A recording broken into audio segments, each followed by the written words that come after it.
are now walking in the Hurts world. You are now walking into Hurts world. Aye.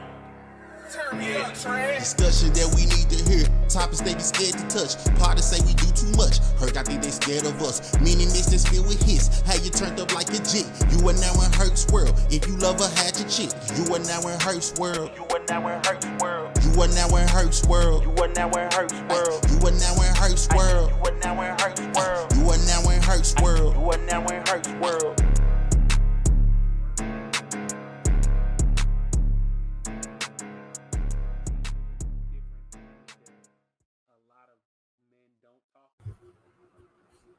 And y'all know how we do. It's me, the Big Hurt, and you tuned in to Hurts World, man.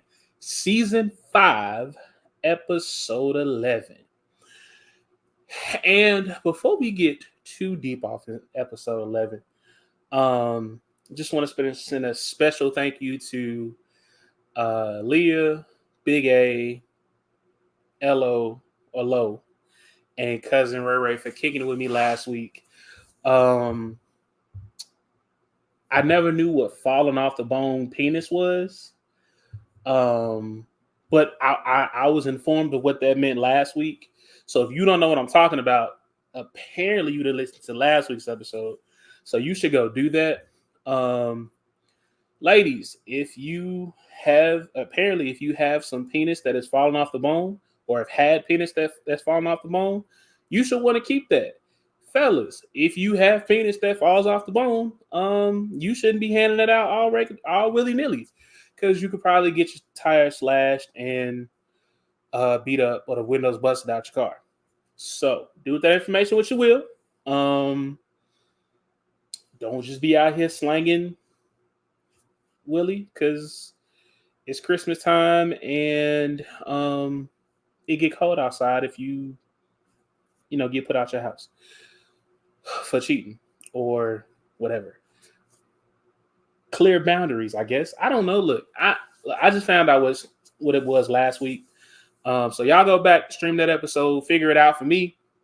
Then y'all just drop the comments and explain it to me, because I'm not that smart all the time with stuff like that. So do that information what you will. This week we are talking holiday grief. The holiday season has officially graced us with its presence. Yes, you can now play Christmas music. It is officially okay. If you've been playing it since November 1st, I hope your tree falls. If you wait until December, kudos to you. But I got my homie, who is also a very, very dope therapist, on here to talk to y'all. So we'll be right back. More of Hurts World. Stay tuned. Don't go nowhere. Welcome back to Hurts World. I am your girlfriend's favorite podcast host, Big Hurt. And if she says I'm not, that hoe's a liar. We're just going to keep it simple. As advertised, my homegirl, a.k.a. yo homegirl's dope therapist, is with me this week. I'm going to shut up and let her introduce herself. So here we go. Hey. Welcome back, man. Well, thank you. As you know, Hurt said earlier, I'm your homegirl's dope therapist, but I also like to refer to myself as the transformative therapist. My name is Ashley Lucas, and I am the CEO and clinical director of Transformative Counseling LLC. We are a holistic therapy aimed at professional millennials. So I work with men and women in the professional space. I work with couples, I work with families, and I specifically work with Brown and Black women dealing with relationship issues, self-esteem issues, and dealing with generational trauma. It's good to be back. You do a lot. I do. And what's crazy is the last time I was here, I wasn't even in this space. So so much can happen in a few months. Now, before we get too deep off into our topic, you kind of hinted last time you were here that there was some stuff coming that you couldn't really speak on. And I kind of knew a little bit about it, but I ain't say nothing. So is this what you was talking about, or is it more to come? Yes, no. Well, first of all, one thing about me, there's always more to come. I don't rest on my laurels, period. But yes, this was that big news that I was alluding to. I think the last time that I was here, I hadn't yet taken my clinical exam. So I was still, I was still a baby therapist. I was still a baby social worker. And now I am fully licensed in the state of Tennessee. I obtained my LLC in September and did my major launch November the 1st. And it did pretty well, actually. I've received a lot of good feedback. So that was my big news. I am officially a business owner. I'm breaking generational curses myself. So we here. Thank you. So, how does it feel to break generational curses? Woo, child. You're just gonna dive right in there, huh? Just straight into it. It's a mixture of feelings. It's liberating, right? Because 17-year-old me going away to college, being away from my parents for the first time, actually never saw this for myself. Like, I wanted to work in the school system. I wanted to be a school counselor. I really didn't actually see what my life was going to look like past getting my bachelor's degree. And here I am. I'm not going to tell y'all my age. Here I am. She's younger than I am, y'all. Here I am, X amount of years after getting my bachelor's and my master's and getting 2 licenses. And I don't know, it's a pretty overwhelming feeling, but I also think that with it comes this great amount of pressure. Thanksgiving, I went to my cousin's house. He hosted dinner and it was so nice. Like, as soon as I walked in the house, everybody, I'm so proud of you. Congratulations. I always knew, because, I was always the cousin, the niece, the granddaughter, the daughter who, she's making straight A's. She's making honor roll. She's doing this, that, and the third. And I know that they never intended to make me feel this way, but that made me feel like I had to carry all of that on my shoulders. Now that I'm older, I realized that, it was just good for them to see that I was not falling behind, or I was not a statistic. But it can become overwhelming because, I got the elders looking at me doing things that they never saw themselves doing. And I got my parents looking at me, making sure that, all the support is not in vain. It's a mixture of feelings. Yeah. So let's just piggyback off that. So, it is the holiday season. You got, kids coming home from college. You got, generations coming home, after that first semester, or, sometimes that sophomore year, whatever year you're in college, if you decide to go to college. Mm-hmm. I know for me, like that freshman year, that first visit home, it was kind of like, damn, like, dude, like, like I'm really in college. I'm really doing this thing. And, in my family, it was on my dad's side of my family, it was just like, you graduate, you go to college, you get a job, you may or may not go get a master's. Sometimes you go get a doctorate, whatever, you just keep going. Not saying my mom's side isn't like that or wasn't like that. It's just kind of like, you get your bachelor's, you may progress, whatever. It was just kind of one of them feelings like, well, damn, like, okay, I got through that first semester. Now what? And then you hear those congratulations, like, I'm so proud of you, and, all that other stuff. But like, how would you tell somebody that is dealing with the pressure of kind of having that pressure on their back of being one of the first people to go to college, or having those high expectations on them? How would you tell them to deal with the weight of that weight? I would honestly tell them to learn what their boundaries are and enforce them. So I am not the first of my family to go to college, nor am I the first to go and get a master's degree. But in how your cousins, you have like certain age groups of cousins. So Mm-hmm. In my age group of cousins, I actually think that there were maybe only like 2 of us. There were several of us who went to college, but I think only 2 of us finished college. And when I went and got my master's degree, I didn't tell anybody. No one, yes. So the only people who knew that I was in grad school were my parents, of course, because I lived at home with them, and like my closest friend. So like the guy I was dating, my little friend, because to be honest with you, if I dated you before I was 25, we didn't really date. So the little friend that I had knew, and his parents knew, and they were very supportive. And then like my two best friends knew. No one else knew that I was in grad school until I dropped the pictures. Like I did a photo shoot with a friend and I dropped the pictures. And my sole purpose, I also forgot like two of my classmates who actually went through my undergrad program with, they also knew because we were all in the same program. But I did that because I didn't want the added pressure of what if this doesn't work out? Like nobody tells you how intimidating college and grad school is. They just tell you to go. They tell you the only way that you're gonna thrive or make money is to go, and they don't actually tell you how intimidating it is. So I made the conscious decision that I didn't want to announce this on Facebook and have everybody congratulate me, fail, and then have people questioning me. So I set that boundary by not saying anything to anyone in my family about it. And that is the best piece of advice that I can give, because there was so much peace in my decision to not tell anybody I was going to grad school, because when I finished, it was truly an accomplishment of, okay, you went out there and you did this with minimal support. You didn't have a whole lot of people who were rooting for you. You didn't have a whole lot of people who were praying for you. Like you went out and you did this. And then also knowing when to walk away from situations. I can vividly remember my freshman year of college when I went home for, I actually think it was Christmas. And I had some of my older cousins ask me, what I was majoring in. And I told them social work. And the first thing to come out of their mouth was, so you just going to be a baby snatcher, huh? So you just going to separate kids from their families, huh? And I'm like, what?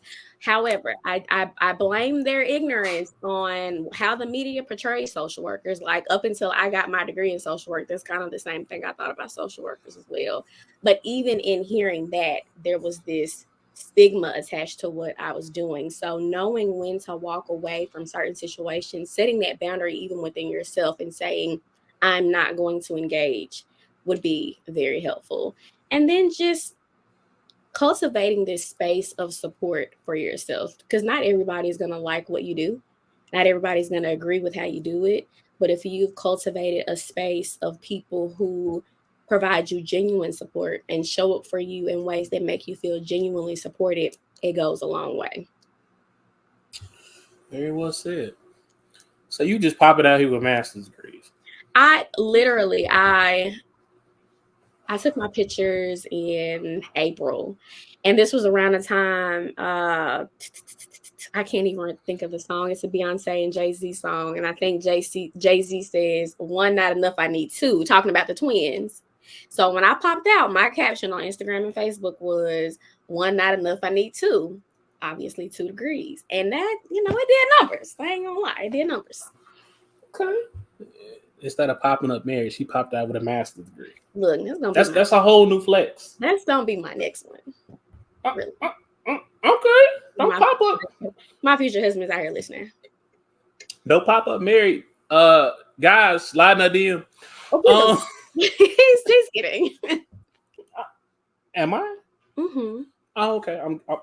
She said I was kidding. Y'all know I ain't got no sense all the time. I'm gonna tell somebody to slide in some DMs. No, he does literally every time we get together. It's quite hilarious. I do. Yeah.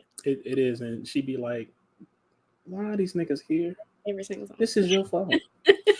But if y'all follow, now I will say this, if y'all follow her on Instagram and y'all see them 6 a.m. workouts, do with that information what you will. Shout out to my trainer, by the way. Look, I was kind of hoping you didn't bring said trainer up, mm-hmm. because that's gonna get me in trouble. But I will say, mm-hmm. shout out to you and shout out to your trainer. Hey, follow when y'all go follow her Instagram, mm-hmm. and she be talking about some, shout out to her trainer. Mm-hmm. just click the link. You won't be disappointed on either one. Just stop it out there. Anyway, I gotta move on. Whew. Anyway, so coming home from breaks or having all that pressure on you, whether it's you're the first person or the fifth person to go to college, because I can only speak from my college experience. Like me personally, I tell everybody all the time, my freshman year of college was probably the second most fun time of my life. Just because I was out on my own. I didn't have to answer to nobody. And then in having the time of my life, I made some dumb decisions. What was one dumb decision? I would wake up for a class on time, go to the caf, eat breakfast, would come back to the room and be like, you know what? It's 8:00. Class starts at 8:15. Class is literally 2-minute walk. Mm-hmm. But it's a nice day outside, and Shorty with the red pants said she wasn't going to class either. So guess who didn't go to class? Now, did I flunk out of freshman year? No. But I could have done a whole lot better. So what advice would you, if somebody were to come sit on your couch or sit in your chair, and they just kind of say like, hey, like, I kind of fuck.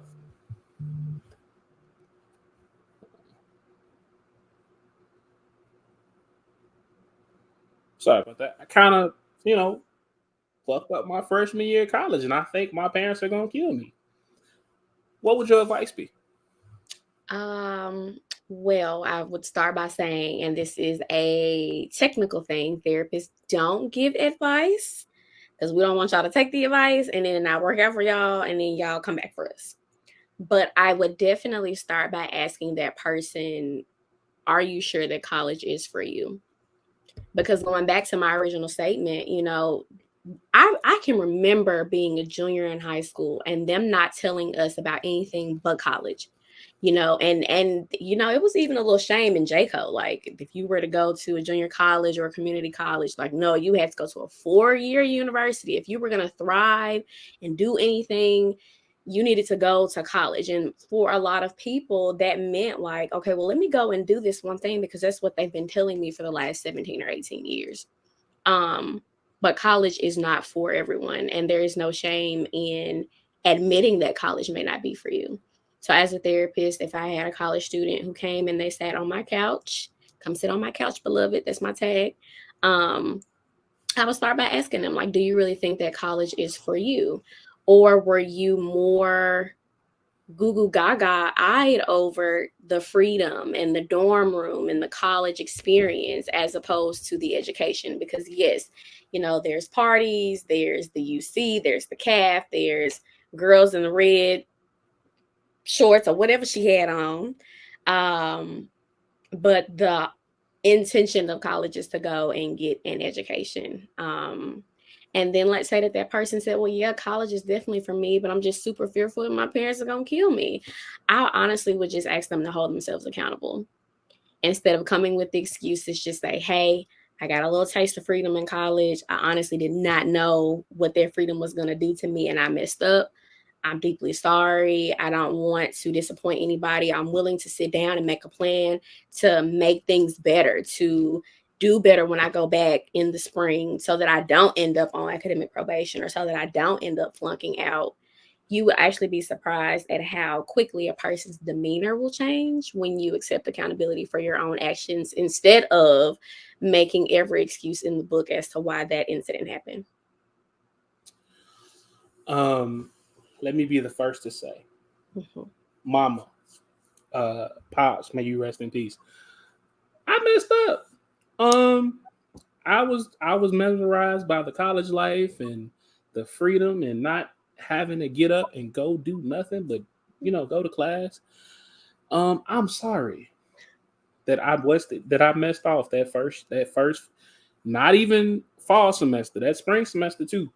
Wasn't no academic probation. Like I got C's, a couple B's, but I did not take it as seriously as I should have. So I wholeheartedly apologize for not taking it as serious. But so Shorty in the red pants, you know who you are. Thank you for making my freshman year what it was. So Okay. she, Okay. Therapist she- stamp of approval. You know. Yep. she deserved credit somewhere. Yeah. I mean, she got look. I did not go to class that day, but Mhm. you know, she was in a couple other classes, and we flourished, and we were cool. I ain't gonna say her name because she Please married now. Please don't say her name. Thank you. Yeah, but you know who you are. So with the holiday season, and we're gonna go back to the holiday season, setting boundaries. Of course, you know we are a social media society, and there are hundreds of videos titled Thanksgiving and Christmas clapbacks for those elders and cousins who don't know how to mind their business. They got something to say, you know, whatever it is. When we get back, we're going to talk about that and, you know, how you would suggest somebody deal with that from a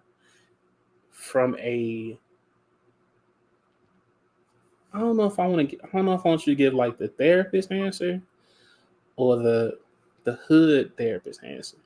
We're gonna figure it out. We're gonna come back. We'll be right back with more Hurts World.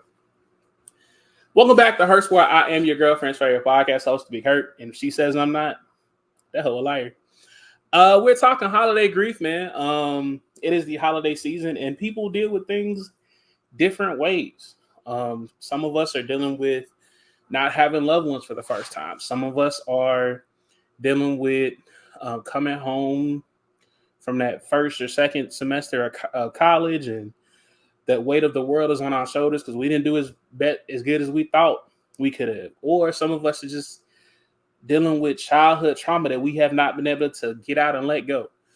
So I got Ashley, or as I like to call her, Dr. Ashley, with me this week, and we're just gonna give tips and tricks and talk about stuff. So before we went to break, we were talking about setting boundaries with family members for holidays. I decided I wanted you to give the hood therapist answer on how to deal with folks on their clapbacks. Oh, not their clapbacks. They not setting your boundaries. But before you do that, we're gonna share a video of something that I found on TikTok that I thought was hilarious. Okay. And it's one of those holiday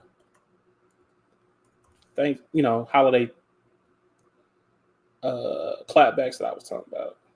Hold on.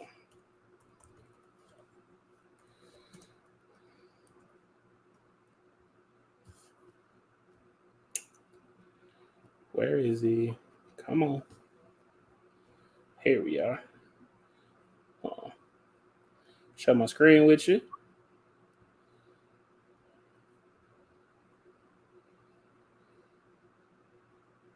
At your grown age.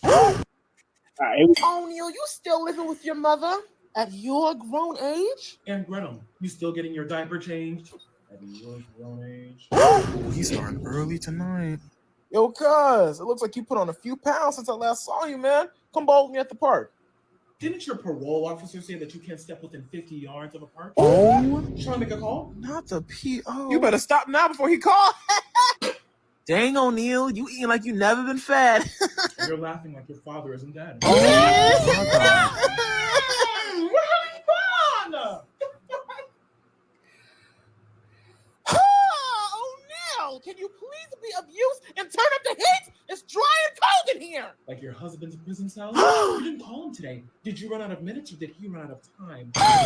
You my poor Billiam. Did she say Billiam? Yeah, he guilty, child. I know, it was quite divine, act. Oh, O'Neal, Why are you drinking so much? Why is no one eating your potato salad? Boom. What? Girl, that's all raisins in there. I'm sorry, I'm not touching that. Oh, Neil, you need to fix that nasty attitude before I fix it for you. Just like how you should fix your failed 23-day marriage. How about you fix your credit score after you couldn't afford your $2.99 weekly Klarna payments on a Big Mac you bought a month ago? While you're at it, how about you fix me another plate since you want to be bad Bob the Builder? Security! What's your name, B.O.B.? So they calling you Robert? Come on in, buddy. Let's put on your cotton shoes. You gotta go. He ate you up too bad. I'm sorry, you can't be here right now. Oh God. Wow. Clearly O'Neal doesn't have boundaries or a filter. Let's just say, some of us ain't like O'Neal. How would you deal with that? First of all, shout out to that creator because that video was hilarious. And I remember like the earliest Thanksgiving clapback from Black Twitter was in like 2016. And that I think that set the tone for creators now.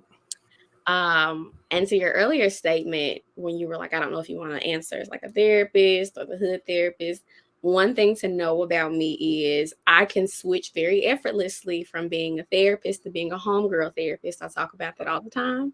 So you don't ever have to ask for the distinction because depending on the topic, I can do it. As a therapist, I always encourage healthy boundaries. And healthy boundaries basically looks like something you set in place to protect you from other people, to protect you from other people's actions, to protect you from other people's inaction or anything like that, just to protect you. That's what a boundary is. Now, with that being said, there is a follow-up to boundaries that a lot of people don't realize or talk about, and it's called consequences. If I set a boundary with you and I let you know when I'm setting the boundary with you that, hey, if you cross this boundary and you continue to cross this boundary with me, then this is what's going to happen. I can't be responsible for how you feel once I enforce the boundaries. I can't be responsible for your mouth being wide gaped open once I implement the consequence. So, excuse me. So in that clip, I'm all for reading people for filth. I'm all for reading people their Miranda rights, reading them like the Holy Bible, whatever you need to do, because I think by the time it gets there, there have been so many instances of, hey, you're hurting my feelings. Hey, you're doing this, that, and the third. Hey, I need you to stop. Hey. It's only going to be so many hays before it's a hoe. So many hays before it's a hoe. Point blank period. If I'm working with a client who has zero boundaries, and my clients can attest to this, any of my clients out there listening to this, whenever we've spent that time frame talking about how to set boundaries and how to be effective with setting boundaries, there was definitely that part where my clapbacks that I have encouraged, because we don't advise, that I have encouraged my clients to look at or to think about have been on the side of sassy. They haven't been, okay, Charles, so we're not going to say that I put on weight anymore. No, because let's be realistic, especially in Black families. Sometimes you gotta, swing. Metaphorically, not physically. We don't, no violence over on this side. But I do think that even I think that even in something like that, it can be healthy because, like I said, before we get there, there have been so many other chances. However, as a therapist, I would be remiss if I didn't say, I do think that if it starts to get to that point, maybe consider setting a boundary with yourself to say, okay, I'm only going to give one person one time, and then I'm going to fix my to-go plate, and then I'm going to go. Or I've had some clients, and typically by the time it gets to this point, that's because the family is too toxic for boundaries. I've had some clients who decided to go no contact with family, which is okay as well. As long as you are doing it to benefit you and you're not doing it out of spite, you're not doing it to be bitter. You got to find a boundary and a consequence that works best for you. Boundaries and consequence. Now, see, I'm going to be honest. I have not really figured out how to set boundaries. So I know I don't really have consequences for breaking up boundaries because I don't really know how to set them. Without going too deep off into your bag, how do you advise? Is that correct? More or less, yeah. People to set healthy boundaries, with anything, not just family or friends, just with anything and anybody. I would definitely start by figuring out what areas of your life need boundaries. So, and sometimes people are like, I don't really know, what that means, because if you think about it, we're not taught boundaries growing up. I think the only time I remember being taught boundaries was kindergarten, when they would say something like, keep all your hands, feet, and other objects to yourself. But then I can also remember, being a kid and being forced to sit on people's laps, or being forced to go give that one family member that met me when I was a baby and I have no idea who they are now, and give them a kiss, and it was always under the guise of, well, that's your such and such, go do this for them, or that's your such and such, go do that for them. And so we ultimately subconsciously create this space in our head where our boundaries, what makes us feel safe and protected, don't really matter. So figuring out what those areas are in your life can be very important. It's a very good step, a very good first step. From there, I think you need to figure out why that boundary needs to be set. Does it make you uncomfortable? Does it put you in danger? Does it allow people to walk all over you? Do you find yourself pouring from an empty cup? Like, why do you find that boundary needing to be set? And then once you've gotten from there, working on saying no is the best place that I can suggest a person start when they're actively setting boundaries. My best friend used to say to me, no is a complete sentence. And it completely changed my life. I used to be the person who, because you said that you don't know how to set boundaries. I only just started setting boundaries 2 years ago. I read this wonderful book. It's called Set Boundaries, Find Peace, by another Black therapist as well. I believe her name is Nedra Glover Tawwab, or Nedra Tawwab Glover, one of those iterations. And it changed my life. And hearing my best friend say, you don't owe anybody an explanation once you set boundaries, changed my life. So learning how to say no is a really good place to start. Dropping fucking knowledge already. Like we halfway into the show and she's dropped knowledge and gems at least 4 times, and I just I just happened to say that time. But if y'all not listening, that's on y'all. Listen and so listen and comprehend is what I want y'all to do with this particular episode. I mean, of course, listen, but comprehend what is being said, so that if you ever find yourself in a situation, you can think back like, okay, well, Ashley said this, or Hurt said that, or Hurt gave this example, and then Ashley said, this is how I should deal with this. Or, you know what? I should call Ashley and go sit on her couch. Just now booking for 2024. So I was saying, hey. So with dealing with family, and you kind of hinted on, something else I want to highlight.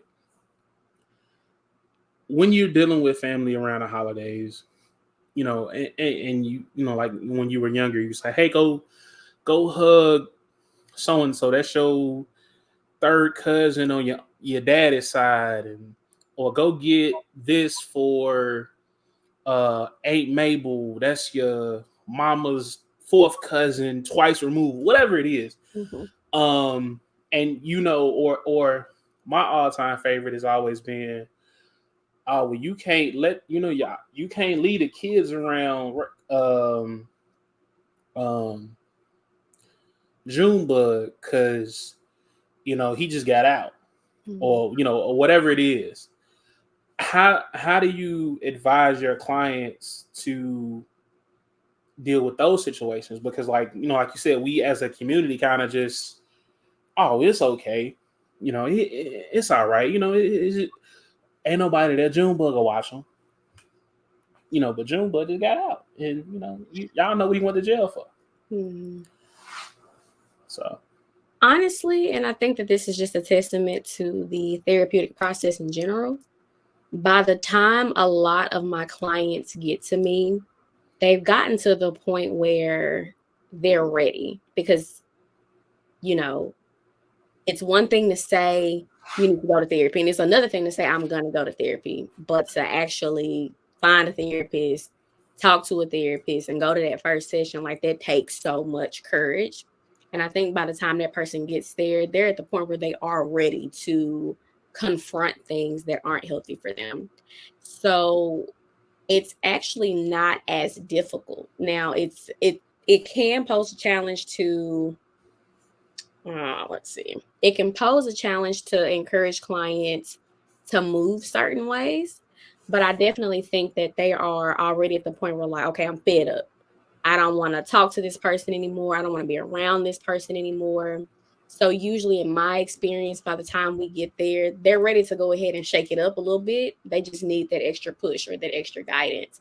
But in the event that I come across somebody who's not like that, I mean, it really just goes back to the boundaries thing.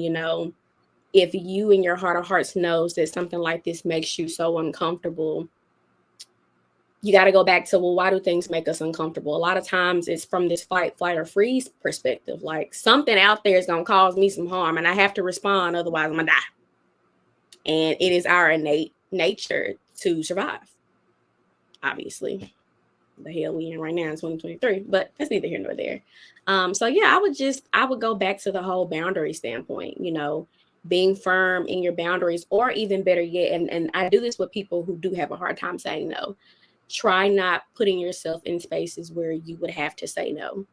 If you know that the holidays coming up and Junebug just got out of jail for doing whatever he did, and you don't want your kids to be around that, maybe this year, instead of going to Aunt Gertrude's house, you do something at home. Just you, your spouse, and your kids, just you and your kids, or just you and your friends, or whatever. And I actually see that a lot more, in the millennial generation. Friendsgiving, Friendsmas, people like creating these traditional spaces with their family of choice as opposed to their family of origin. I like that. I went to a Wingsgiving this year. That we is did such. What? That is what? We had a Wingsgiving. That is just so black? Yeah. Oh, well, yeah. We love black people. But no, we had a humor, but I can't say it because we on a podcast. I can say it. Words in my mouth because no, I wasn't. I can say it. You can. It was real niggerish. But no, like we like it was week before Thanksgiving, mm-hmm. And we were like, bro, like we know everybody's gonna eat that traditional Thanksgiving food, so we got together at a friend's house, and we just everybody brought like 15 wings from different places. Played games.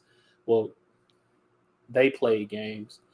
Ate wings, and they enjoyed fellowship. I keep saying they because I wonder can I say this and not get in trouble? Probably, I don't care. So I say they because y'all know I'm a bigger guy. And I feel like most recreational drugs don't affect me like it affects people smaller than me. So there may or not have been an edible, 2 edibles, and they were, I think it was like 40 milligrams a piece. Mm-hmm. And they were stuck together. And I was like, oh, it won't be that bad. I ate both of them. Let's just say I ate, and that is all I remember. Like I'm still hearing stories of like that night I don't ever want to be that high ever again. Like there are certain highs that I really, really enjoy. Mm-hmm. I don't ever want to be that high again. Yeah. Because I'm like everything moved. Like I feel like I was so high. I didn't come down off that high until Monday morning. Oh no, I would have went to the ER. I mean, I wanted to, No, I would have went to the ER. but it's gonna be kind of hard to explain to the doctor. Like, well, doc, the reason my heart rate is beating the way it is, and it feel like everything is like moving in slow motion, it's because I'm high. He's gonna look at me like, well, all you can really do is let it pass. There's not enough water, not enough popsicles, not enough cold air. Like, there wasn't enough food. That is sad. So I don't know. Like, literally, I took the edible. I want to say at like 7:30 Saturday night. I didn't come off that high until like 5:30 Monday morning. That is insane. So if you learn nothing from that story, read the packaging and understand what you're doing and stay in your lane. That is insane. It was. And that is the extent of what I remember from Wingsgiving. Like, it was like before that, it was fun. Like, we was, vibing and music was going and the food was good.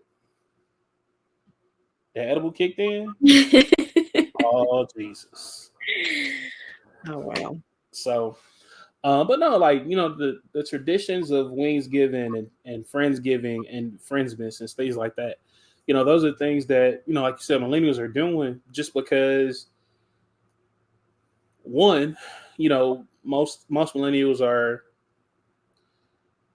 graduating college, moving away from home.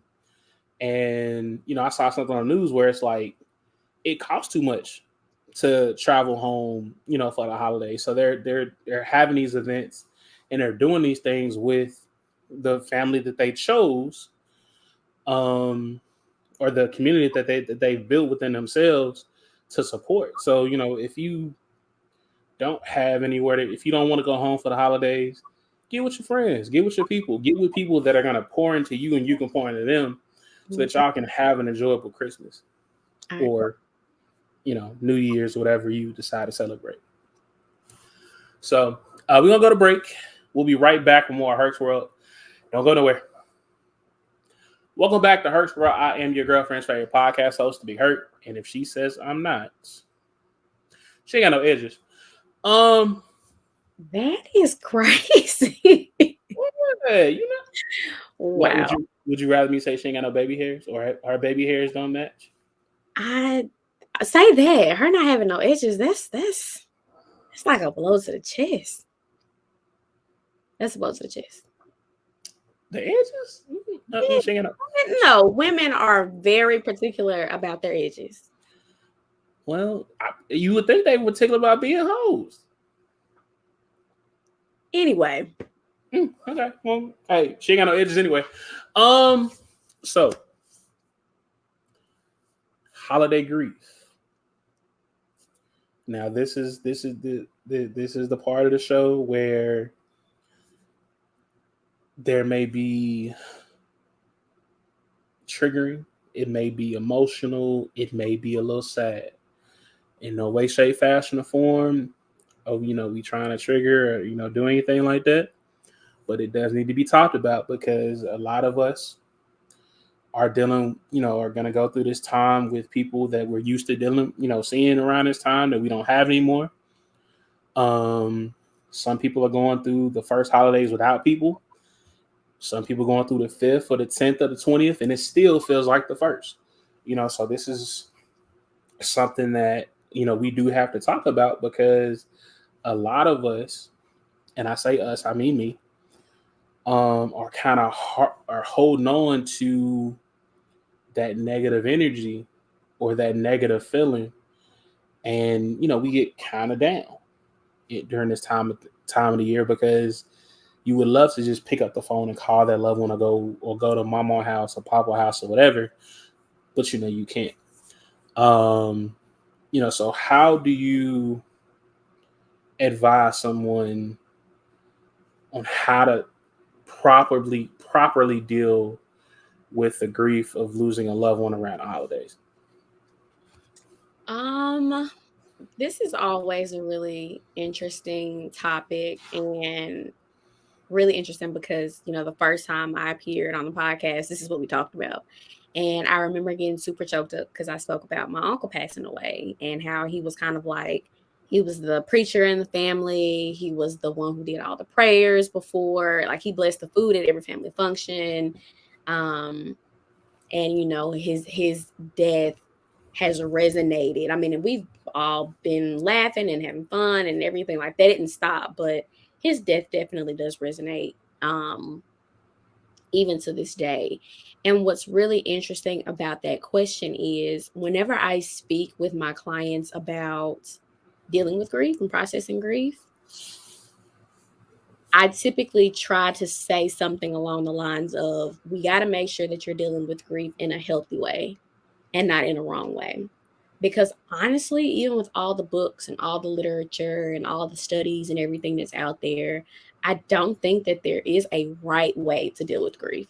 I think there's a healthy way to deal with grief. I think that there are healthy means to express your grief, cry, pray, beg, move through those stages of grief, and also understand that those stages of grief, like grief itself, is not linear. So even though I think the very first stage of grief is denial and the last one is acceptance, even though, there's, I think there's denial, anger, depression, bargaining, and then acceptance or something like that, you're not going to maneuver through them like you're playing Monopoly, You're going to come to one and then you may go back to another, and it's just this everlasting or ever going thing. And I think that being patient with yourself is another way, because there's no timeline on grief. Again, it's a non-linear concept. I think that some unhealthy ways to deal with your grief looks like not dealing with your grief, not talking about it, not experiencing it, or using very unhealthy means to cope with it, like excessive drinking, excessive alcohol, excessive alcohol use, or drug use, or impulsive behaviors like shopping. To all my Shein girlies, if you find yourself retail shopping to avoid the pain, it's not the healthiest way to deal with it, and your account agrees with me. Even, just overly doing stuff, making poor impulse decisions, probably gonna ruffle some feathers when I say this one, but I don't care. Engaging in sexual activities and wait a minute. Listen. Engaging in sexual activities and behaviors to numb the pain. I am pro-ho. Everybody knows that I am pro-ho, and I'm not saying that I'm pro-ho in the sense of, go be a hoe, but I'm pro-ho in the sense of that I would never demonize a woman or man who enjoys having sex, as long as they're being safe and as long as they're being healthy. Now, when we're talking through the lens of you just out here having meaningless sex with people that you don't know their last names, it's giving very much Lynn from Girlfriends, that's when I encourage you to come sit on my couch, beloved, but not overall. Those are even anger outbursts, being mean to people, cutting people off. Those are not healthy ways. Isolation. I'm a big proponent I believe that seclusion is really important, but there's a difference between solitude and isolation. And isolating yourself is definitely not a healthy means to cope. So I would just always encourage my clients, let's grieve. I'll go through this grieving process with you. I won't abandon you in this process. There won't be a session where I'll say, let's talk about something else, or 6 months down the line, like, wow, you're still talking about this. That won't be me. I'll kind of walk you through that process, but making sure that you're doing it in healthy means, because what ends up happening is You put the grief in a box, and you put that box in the back of your mind, and it festers and it grows. And before you know it, it has taken root, and it impacts your ability to thrive. It impacts your ability to interact with people. It impacts your interpersonal relationships. It impacts who you are as a person at your core. Don't be out here excessively drinking. Unless you Shein and you petty. And them text messages, I don't care what them text messages are catchy, but they petty as hell. Don't excessively overshop. Deal with the grief of whatever it is, whether it be the passing of a loved one, the ending of a relationship, whatever it is, whatever the grief is, deal with it in a healthy way. Mm-hmm. I said don't excessively drink. I didn't say don't drink at all because I'm going to drink. But everything in moderation. Moderation. Yep. There we go. Oh my God, on the same page. Everything done in moderation. Yeah, in moderation. Don't be out here slapping folks unless they just absolutely deserve it. Now I will. Well, I don't know. That's a tricky one though, because some folks really deserve to be slapped, and it's a trigger. Like you like, damn, like I'm already dealing with this, and you want to come here doing stupid shit. Now I gotta slap you. But there are consequences if you slap the wrong person. They may want to press charges. They may whip your ass. Who knows? But if you're gonna slap somebody, make sure you can handle the consequences. Mm-hmm. And I know, like, this is a serious topic, but the way I deal with the grief of losing my dad and my granddad and my grandparents, I joke. I try to not necessarily make light of it, but I try to, and this may or may not be healthy, but I kind of try to deflect the pain. So I may make a light joke, or I may, not necessarily change the subject, but joking, as it's kind of my coping mechanism. Now I will cry, I get emotional, I'll scream, yell, and all other stuff, but mostly I will, just deflect or make a joke about it, just because that's how I've decided to kind of deal with my grief around this time of the year, just because I know that if I kind of get lost in it, I will get lost in my head. I will put it in that box, and it will go in the back of my mind, and it will fester into something, because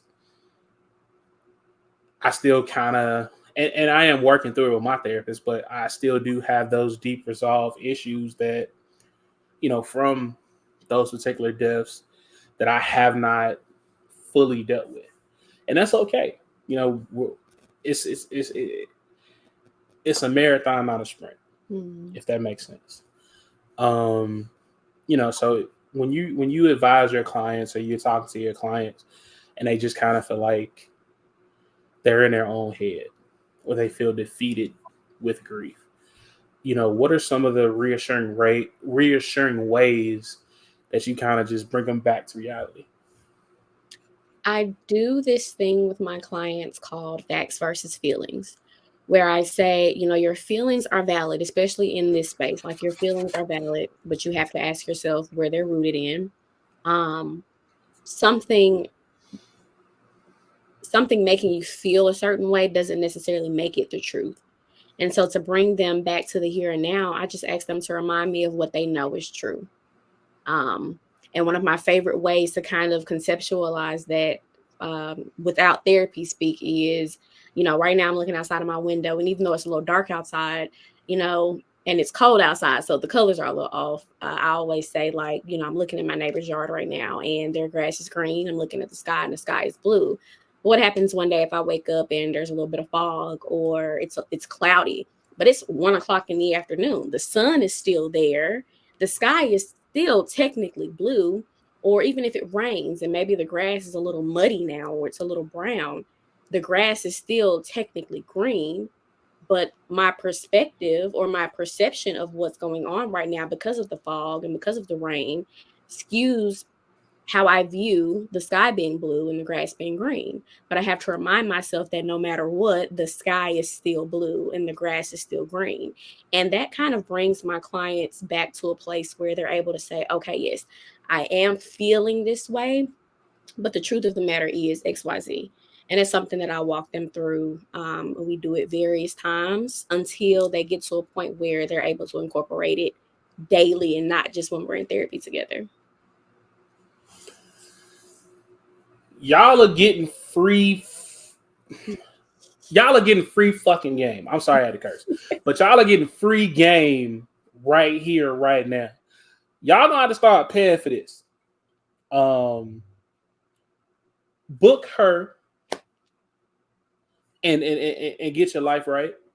Because she is dropping knowledge for y'all. Like the reason I wanted to do this show is, one, I wanted to be able to kind of deal with my own mindset. That's one. Two, I knew I had to go and reach out to Ashley because she was going to be real, but also be real professional, if that makes sense. Like, you know how y'all be seeing them little memes, how to professionally clap back at folks at work, like per my last email type. That's to me, that's Ashley. I appreciate that.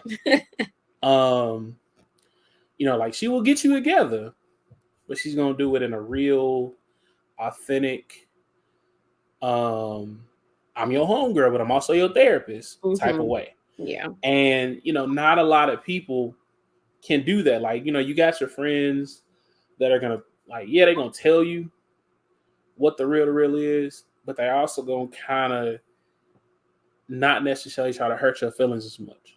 Because at the end of the day, them still your people. You still want to have a relationship with your friends. So they're gonna be honest with you, but it's coming from a good place, but it's gonna be just a tad bit of trying to spare your feelings. With therapy or therapist, I'm not saying they don't care about your feelings, but fuck your feelings. They're gonna tell you what the real is in an unbiased way. Yeah. And if nothing else, that should be reason enough, especially in 2023 going into 2024, to go sit on somebody's couch or sit in somebody's chair or talk to a therapist about these underlying issues of grief and trauma and generational curses and all the things that are going on. Because shit is crazy.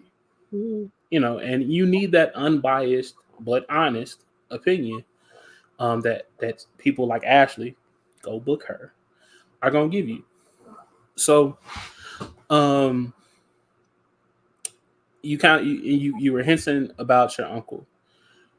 How have you gotten through this time without him, and what have you done in a healthy manner to deal with it? And if you want to give your unhealthy ways, you can, but Well, I definitely try to make sure that I'm not that hypocritical, because there are definitely spots in my life where I tell my clients, or I encourage my clients to do certain things and I don't do them. But I think when it comes to patterns and behaviors, I try to be on the up and up.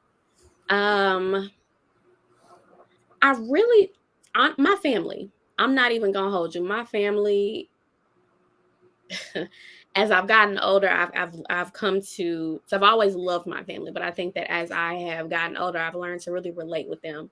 And so, there was a certain point I started to notice, like, I was no longer at the kids' table, and not even like the real kids' table, the metaphorical one where all the cousins used to go off on their own and do their own thing. Like, no, we're with the elders now. Like, we sitting around, we all drinking the same thing. Some of us smoking the same thing. It's neither here nor there.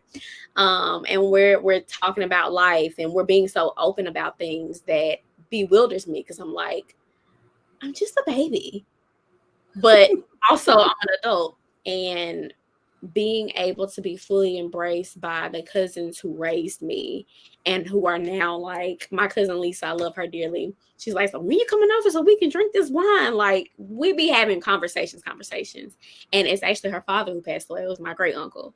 Having my family still show up and still creating memories and core memories for the little ones, because we lost loved ones that I don't know and don't really remember that our elders still talk about to this day. And I want to make sure that 15 years from now, 20 years from now, when, you know, our elders they're at the point now where they don't do nothing but show up because we're taking over everything. I want to make sure that we're doing for the generation coming up what they did for us. So definitely having my family support and talking to my own therapist. And I am very transparent both on social media and with my clients that I am a therapist who has a therapist. And I'm also a firm believer that if your therapist don't have a therapist and they never been to therapy, you might want to get a new therapist. I'm sorry, that's just how I feel. Don't crucify me, therapy world. But even speaking with my own therapist about my grief and what that looks like. And my uncle has shown up in my dreams before. And someone taught me when I was younger that when a deceased loved one shows up in your dreams, it's because they knew that you needed them in that moment. And so having him come to me several times since he passed away to let me know that he was okay and to let me know that I would be okay made his death not feel so final, if that makes sense. Mm-hmm. It does. You know, and I kind of, and it's kind of random. Like,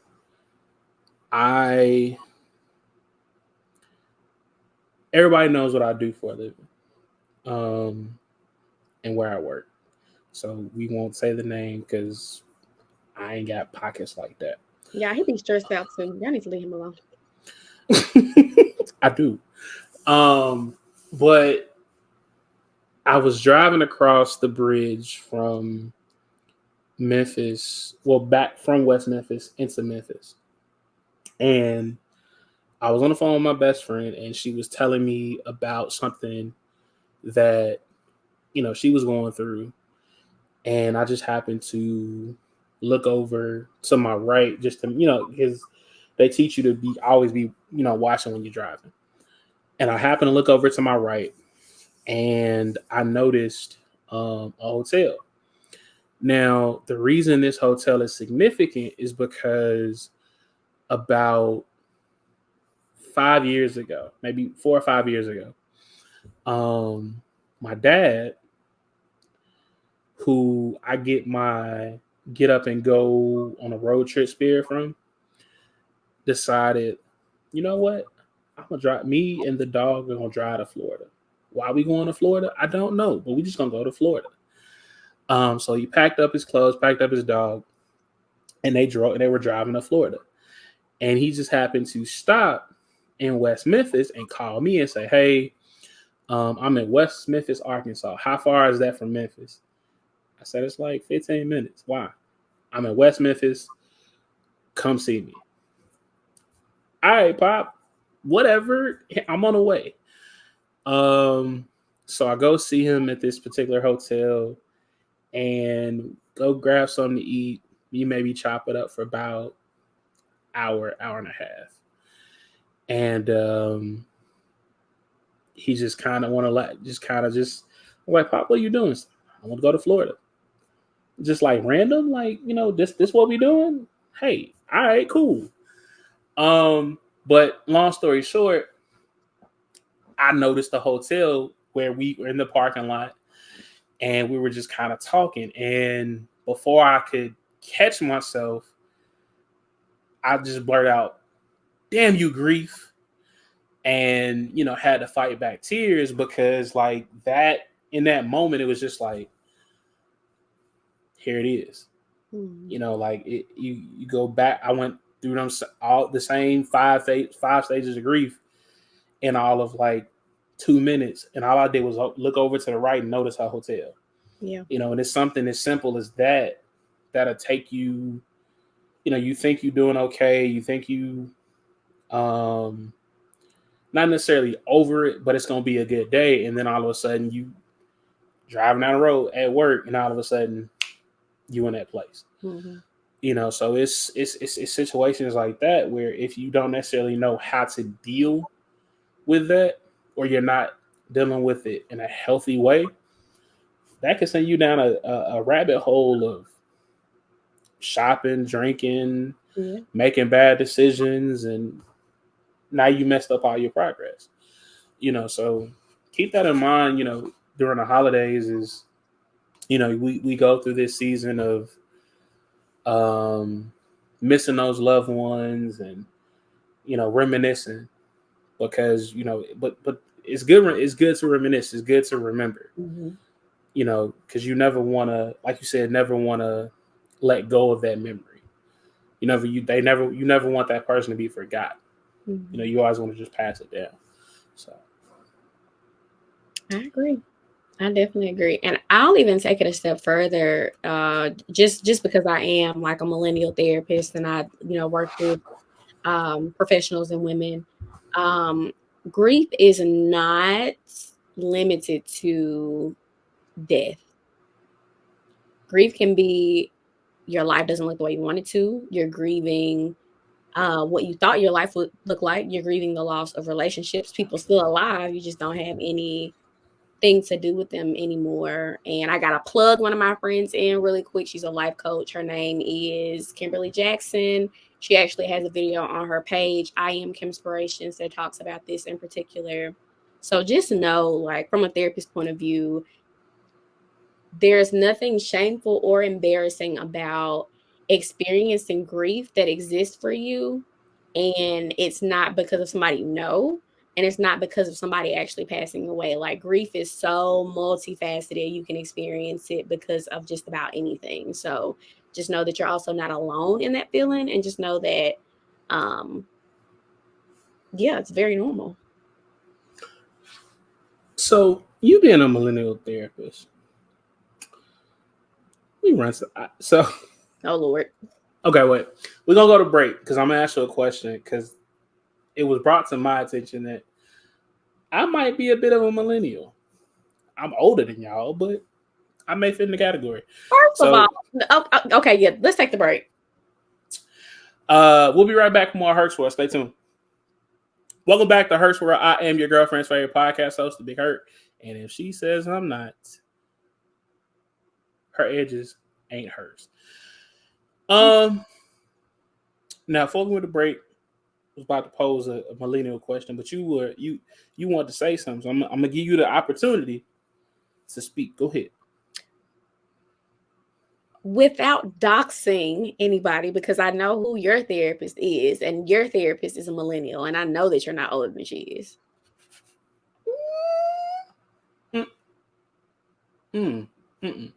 Exactly. So you're definitely a millennial. Keep in mind that millennials, I think the age range, I think, could be 28 until like 40, something like that. That age range is pretty broad. So there are like older millennials who are like 80s babies, and then millennials who are 90s babies, early 90s babies, and then like right at that cusp before we get to, you know, the Gen Z. The Tide Pod eaters. That's what I was thinking. It was at the tip of my tongue, but I didn't want to say it. That's what they do. That's what they did. Gen Z, because Gen Z is our future, and they're actually, the kids are all right. The kids are all right, but there's like that cusp between the kids are all right. Some of them, the kids are all right.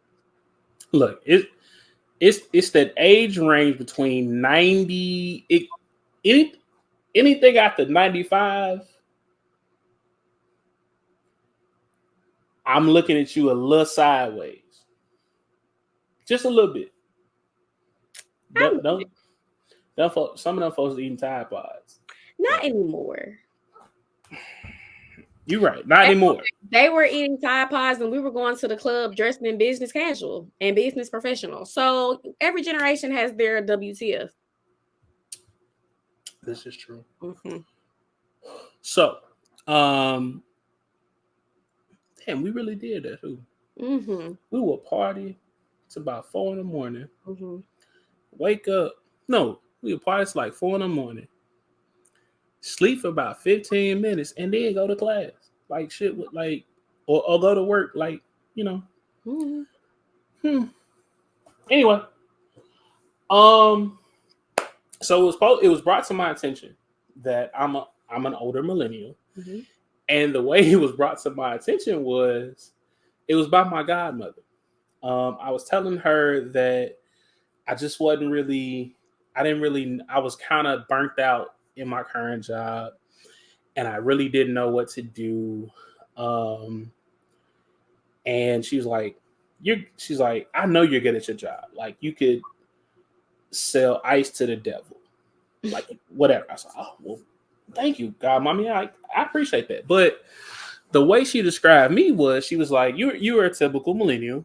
You want to work Monday, Tuesday, Wednesday to about 3. Be off Thursday, Friday, Saturday, Sunday. Be paid a nice sum of money. And, you know, complain about things if they don't fit into your bubble. And I said, well, yeah, is it my fault I can do my job between the hours of 8 and 3, but they want me to be at work from 8 to 5? It's not my fault. If I can do it in two less hours and get the job done, shouldn't I be able to go home? Well, no, because they paying you till 5. Well, okay, I'm gonna fuck off for 2 hours. No, you're supposed to work. No, I've already done the work.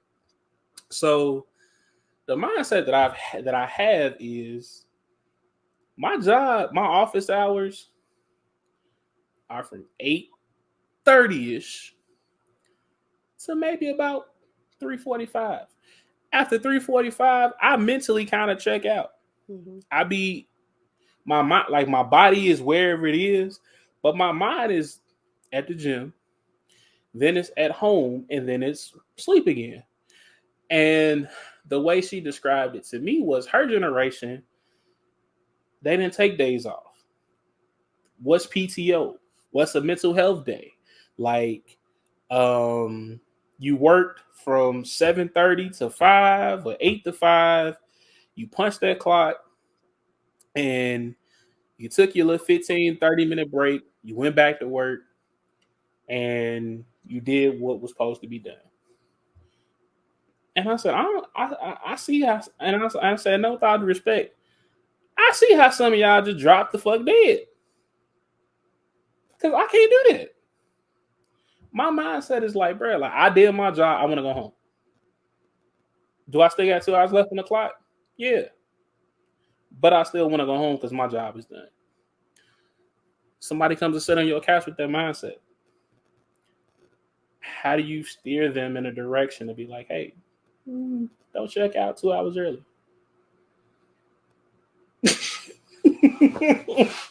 Why would I do that?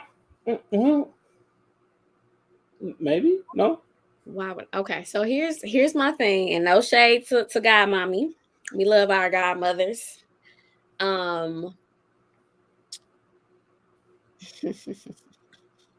Yeah, this is gonna sound bad. Okay, so no shade to godmommy, but that same generation who worked the typical 9 to 5, what is a mental health day? You know, what PTO?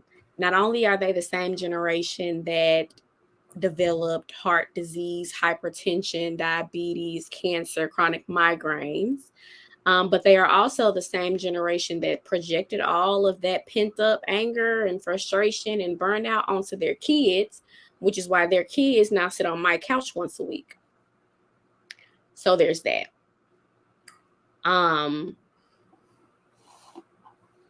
I encourage my clients to do what feels healthy for them. Everything, you're not gonna like everything that's healthy for you. Case in point, I'm a gym rat. I am a gym rat whose diet is horrible. I don't eat the way that I'm supposed to, because everything that's healthy for you just isn't all. You don't like it, and everything that makes you happy isn't healthy for you, because the way that Chick-fil-A chicken nuggets got me in a chokehold should honestly be illegal. But I know that that's not the healthiest thing that I could be getting at Chick-fil-A, but it's what makes me the happiest. I encourage my clients to always do what is healthy for them. And then I always encourage my clients to have some integrity. If a job is requiring something of you that you cannot give, you have to ask yourself, is it beneficial for me to still be here? I am one of those millennials who believes that I don't have to spend 70% of my life at work. I watched my mom work the same job for over 20 years. And when she got sick and was in the hospital and damn near on her deathbed, that same job didn't even come and visit her. When she left because she physically needed to, that same job did not offer a party or send a card or even an edible arrangement. 20 plus years she worked for this same company. And when push came to shove, that same company acted as if she did not exist. So why would I encourage someone to spend so much time at a job that burns them out in so many ways, when burnout, especially in the millennial generation, and shout out to Dr. Diavolo Ford, she did an article on this, a Black published therapist, so make sure you check that out. Why would I encourage someone to be in something that is slowly but surely killing them? So it's a tricky place to be in. I would not necessarily say, well, no, you need to find yourself something to do for those last 2 hours, because I'm not their boss. But I would say, hey, well, let's have a little bit of integrity. Does fucking off the last 2 hours of your job make for you to grow in this role? And if you want to grow in this role, is it really the best thing for you to do? And if it's not, then why are we there? Well, me personally. Well, the money good. And it pays. It allows me to live the lifestyle that I've become accustomed to. Okay. Do I still fuck off in the last hour and a half of the day? Yes. Like and when my boss hear this, I'm sorry, but yes, I be fucking off. So then here is where I encourage you to reframe your thinking, and let's not look at that last hour and a half as fucking off, but as expending our energy into other areas. You're not going to find something. It's not like it's not like it's a job where you continuously have to do something. When you're done for the day with your particular job and there's nothing else for you to do, maybe you pour your energy into other things that may benefit you. If you are a content creator, maybe you plan some content. If you're a brand ambassador, maybe you work on some of your brand deals. If you're any type of entrepreneur, maybe you work on your business. Maybe you get some errands done or some chores completed. It doesn't necessarily have to be fuck off, because when I hear that, I think I ain't answering my work cell. I ain't responding to no emails. I'm finna turn my Teams chat off. I'm about to kick up, get high, drink, fall asleep. That's what I think about when I think about fuck off. But there are a lot of people who work jobs, especially salary jobs, where when they're done for the day, they take their energy into other spots, but they're still available in the event that their job requires them to be. Boss, I'm changing my mindset. Here we go. I'm not going to fuck off. I'm going to do other things that enhance other things in my life. Mm-hmm. But I'll still answer the phone if you call. There you go.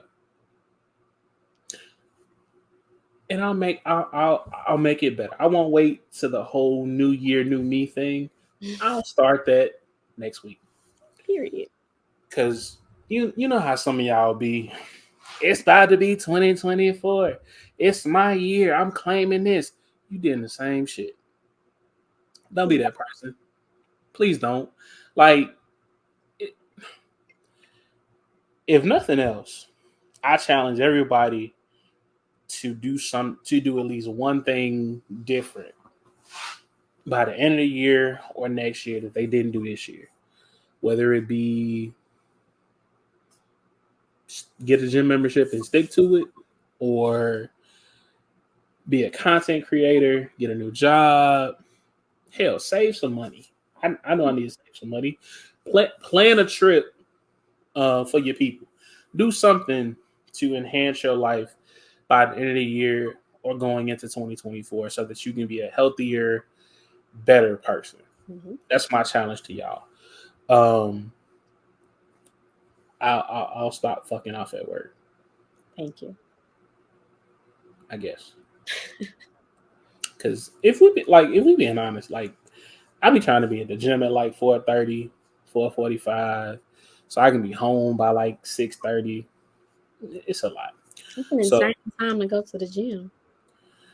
Well, so if we being honest, I used to do 2 a days. Like I would wake up at 4:30, be at the gym by 4:45 in the morning, work out till like 5:30, come home, shower, take the kids to the bus stop, work, then leave work, go to the gym at like 5, leave the gym about 7, come home, interact with the family, eat, stay up till like 10:30, and do it all over again.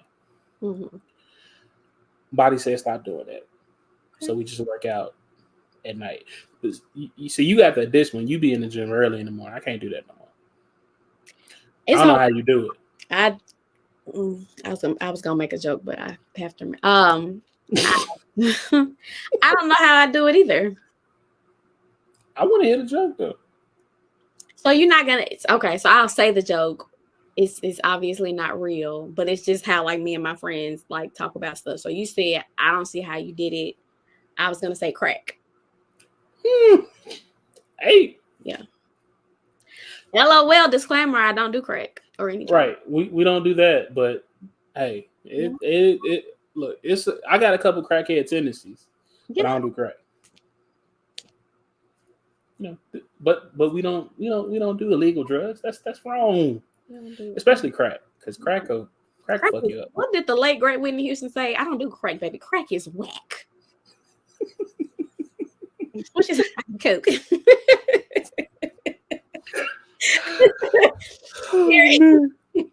That's funny. Man, we're talking holiday grief here. This week's episode of Herc's World. I am joined by Dr. Ashley, as I'm the only person that can call her that. Nobody else can. I actually have a client who does call me Doc. Oh, okay. Well, you're the only non-client who. That's also not true. My best friend calls me Dr. Lou. Oh well, I'm gonna call you Dr. Ash. So let's come off holiday grief a little bit, okay, and let's get into some mainstream tea. Trying to get out.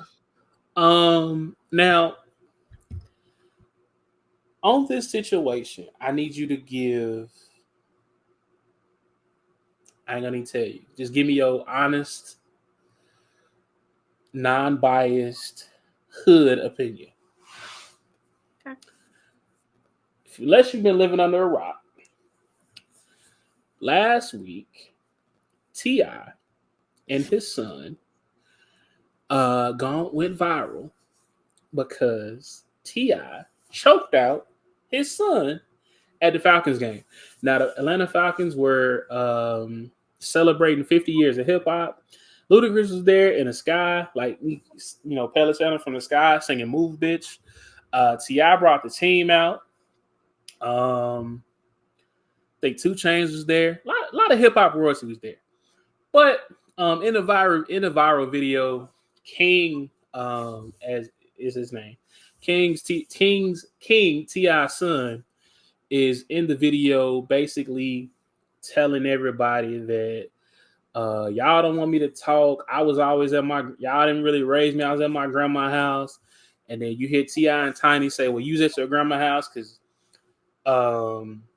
that's who babied you and that's who pacified you. And then I guess King put his hands on Tiny, which was a big mistake, and T.I. choked him out. And then he went on later to post, "I'm standing on business. And if anybody want to interview, it starts at, I ain't doing no interview for less than 10K. So you will not hear King on Herc's World because we ain't got the type of money yet." How do you feel about that whole situation? Break it down from the hood to the therapist.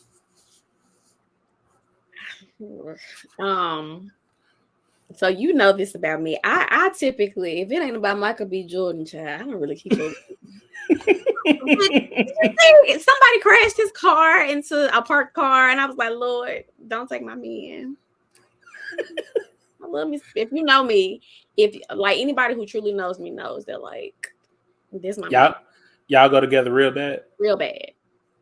But anyway, I did see that foolery pop up on my timeline. I have my own personal feelings about T.I., and some of them are very negative. I used to be a huge fan of T.I. actually growing up.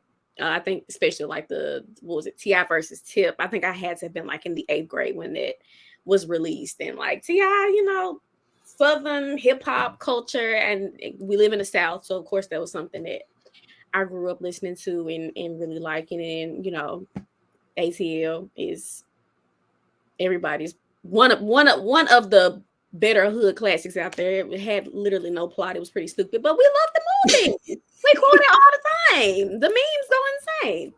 They do. So seeing T.I. in the media for things like, and I don't know his children, I don't know any of their names. Like I know their names, but I don't know who is who. But like seeing T.I. come out, I tell my daughter's gynecologist to check and make sure she's still a virgin. That whole ordeal I found to be extremely predatory and sick, and it really changed my opinion on T.I. And I just felt like, as a father, first of all, there are certain things that you don't do, and there are definitely things that you don't share to the world. Your daughter's virginity is not something that needs to be discussed on any social media platform. And here you are making it the #1 trending topic on Twitter. So that in itself makes me feel like T.I. a little messy, a little problematic. The clips, because I did watch Family Hustle. Ask me if I remember anything from it, because I don't. And I remember the debacle that is Tiny and T.I.'s marriage. And I got my opinions about that. I think that when you marry a certain person that has a certain lifestyle, you shouldn't be surprised when certain shit happens. And Tiny, girl, what did you think was going to happen? It's like if I put my hand on the stove when it's turned on to boiling, I shouldn't be surprised when I burn my damn fingerprints off. But that's neither here nor there. So I said all of that to say, it does not surprise me that their children are... Yep. Yep, that's it. And King, that's what we're talking about, right? King is the I truly believe that I believe two things can be true at the same time. I don't not believe that it's possible that with having two famous parents that maybe he spent more time at his grandmother's house. But I also don't believe necessarily that it was because his grandmother babied him, because T.I. and Tiny are his parents. If his grandmother pacified him and he had a pacifier in his mouth until he was 12, which I honestly don't believe. I think that was just to belittle him. And people in the comments believing that was real kind of behooves me a little bit. Y'all his parents. So at what point do you step into the equation and say, no, you're going to stay your ass over here because you came from these loins. I came from those loins, but you came from these loins, so you're going to stay over here. Do I think King was right to put his hands on his mother? No, I don't. But I do think that there is actually a lot of hurt in that family that we don't know about. I think that there is a lot deeper to that story. I don't think that children just up and act that way. And I say this as a therapist who has heard some of the wildest stories. Yes, there are times where you can give your children all the advantages in life and they will still screw you over and say F you. Yes, there are times where children are just defiant, it happens. But for the most part, children don't tend to act like that for no reason.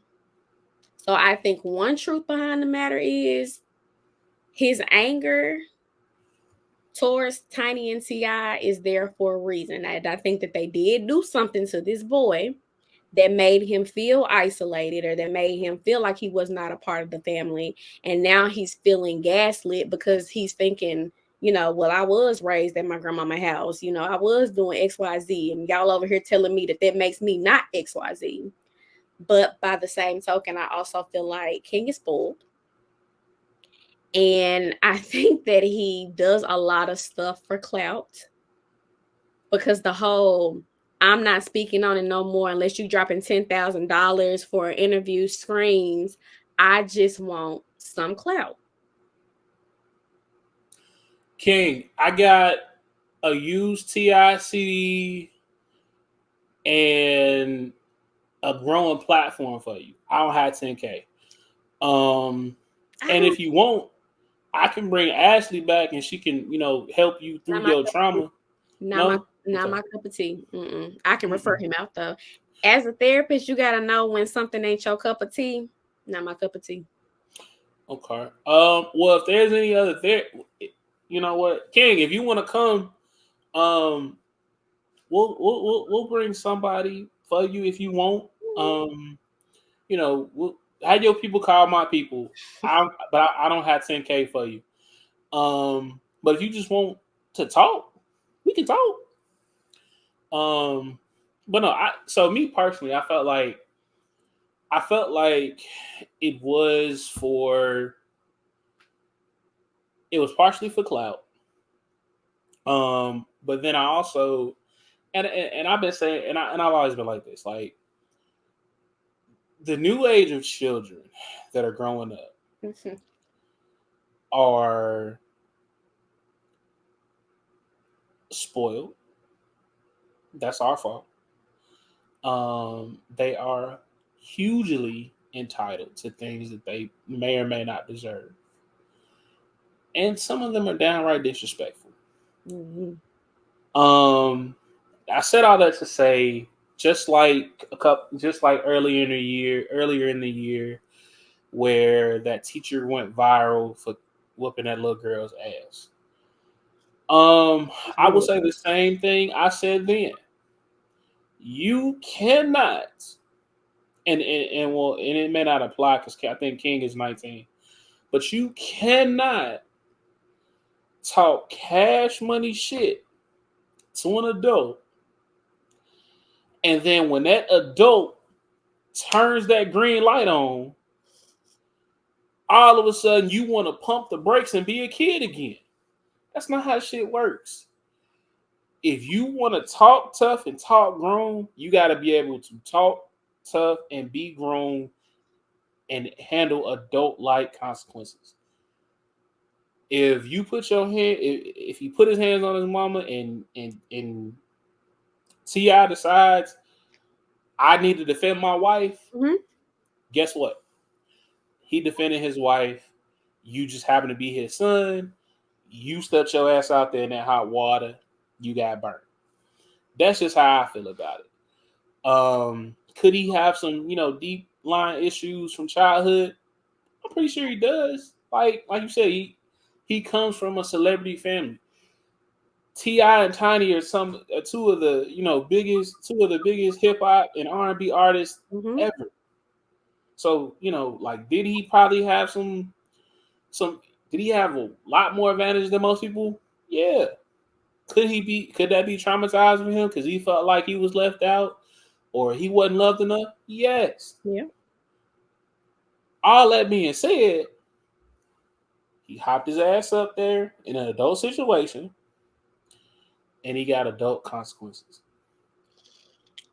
Don't be sitting here crying now. Did you see the whole clip? Because the one that went viral was just like the very end, but apparently the whole clip shows that it started out as a joke, but then somewhere along the line, stuff got serious. Yeah. My Go question, ahead. no. So, because my question ends up being like, can you really joke about something that's still hurting you? Because for it to have turned the way that it did, it's obvious there's still something there, and I don't know what it is for King in particular, but that's the vibe I got when I watched the whole clip. That's something else. Stop playing all the damn time. Mm-hmm. You know, like you can't play you can't play adult games, and when you get adult results, want to be a kid again. You got to pick a struggle, King. Either you gonna stay in a child's place, or act your age, or you gonna come out here, come hop off the porch with the big dogs, and you gonna see what that's like too. But is it a sad situation? Yeah. Nobody wants to go viral for choking out their son. Mm-hmm. Like now but nobody wants to do that. But at the end of the day, it all comes down to decisions. And at this point, bro, you grown. And you got choked out. I will say y'all are hella petty for all these damn memes. They funny as hell. They should have never petty on the internet at all. Because you know what? Hold on. Because y'all know in Herc's World we like to be messy. Mm-hmm. Let's see. We're gonna go here to Google.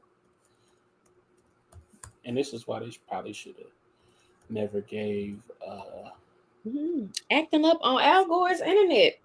Beyonce's. Beyonce's? I was thinking Rihanna. Beyonce. Because Navy. Who?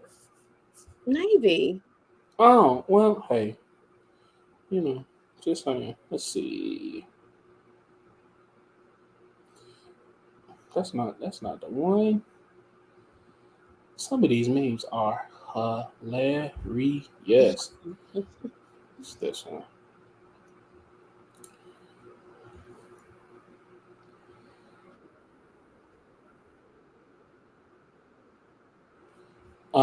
Sharing screen.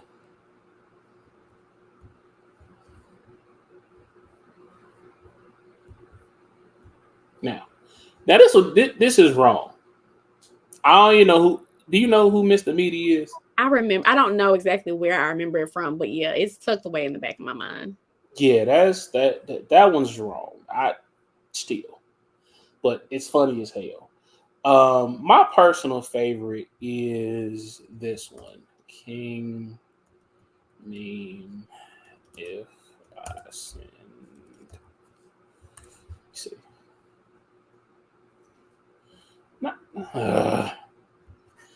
I need to figure out how to work Beyonce's internet. Did you go to the Beyonce concert? No, I went to the Renaissance Film. I actually went yesterday. How was it? 10 out of 10. Would you go? Would you pay twice? I would go again. I don't know if I would pay twice. Oh, well, fellas, take her on a date. You take me on a date. Let's not go to the movies. We're adults. What? That's gonna open up. Wait, hold on. We gonna stop looking for this meme. Now, hold on, Doc. We can't go to the movies on the first date. Movies and what? We just want to see Beyonce. That's enough, right? Movies and what?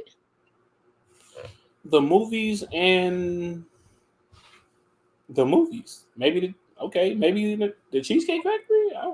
Can we go to Cheesecake Factory? What you're not gonna do is trip me up about hot topics. What I will say, for me, a date is the opportunity for us to get to know each other. How the hell can we do that at a Beyonce concert movie? I can watch your reaction to the plethora of the greatness of what Beyonce is. Absolutely not. No. Okay. No. I tried. Now, if we are dating, or even if it's a first date and maybe I'm talking about how much fun I had at the Beyonce concert, and you're like, well, hey, how about we go do XYZ and then I take you to go see Renaissance? Sure. But as a first date, all we doing is going to the movies. I'm okay, beloved. Not I'm okay, beloved. Okay, beloved. So, okay. So if we, so first date, movies, eating, maybe,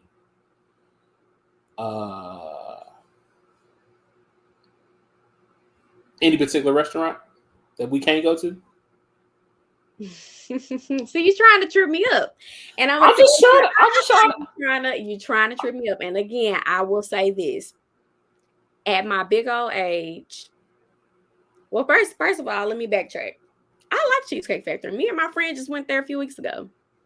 I like Chili's. I don't really like Applebee's. I like Chili's, chain restaurants.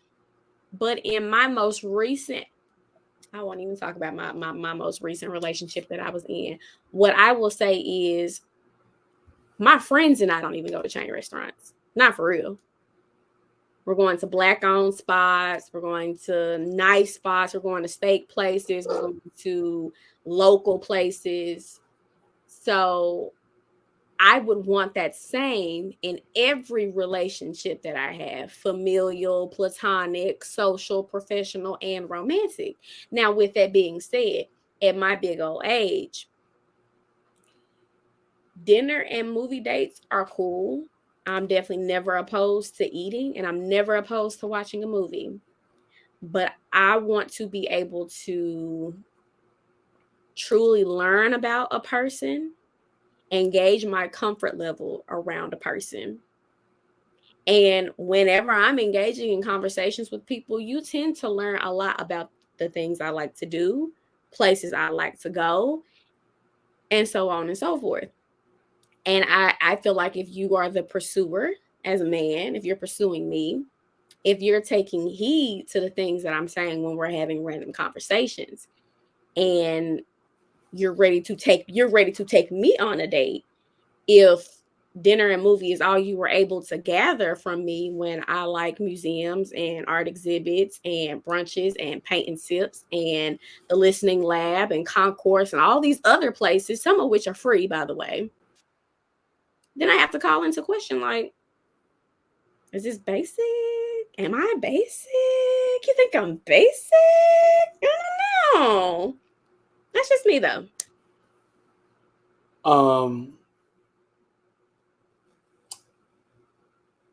Fellas, here you go.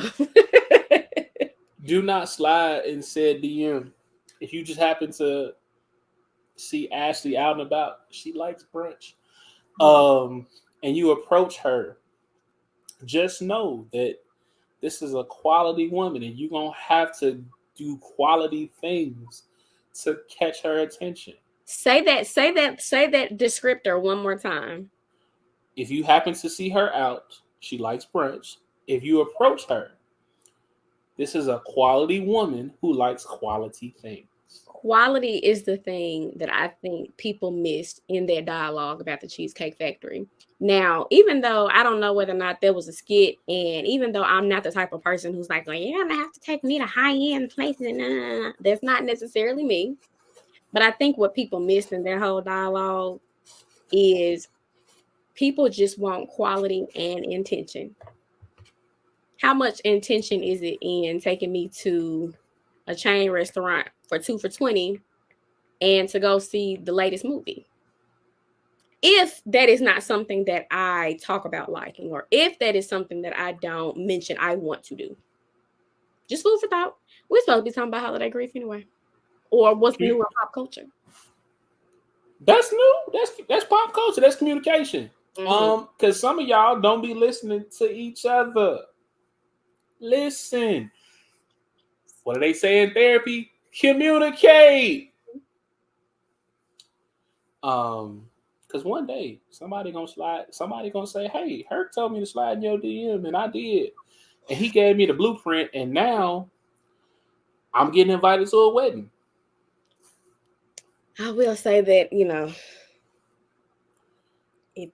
not gonna say that part. Yeah. Hey, look, we're gonna go to break, and we're gonna wrap up here. So stay tuned for more Hertz World. Don't go nowhere. Welcome back to Hertz World. I am your girlfriend's favorite podcast host, the Big Hurt, and if she says I'm not, that hoe is a liar. We have come to my favorite part of the show.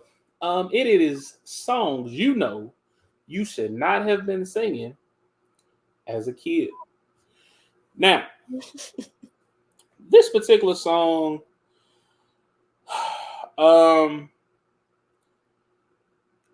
it's not a raunchy song. It's not a bad song. It's a great song.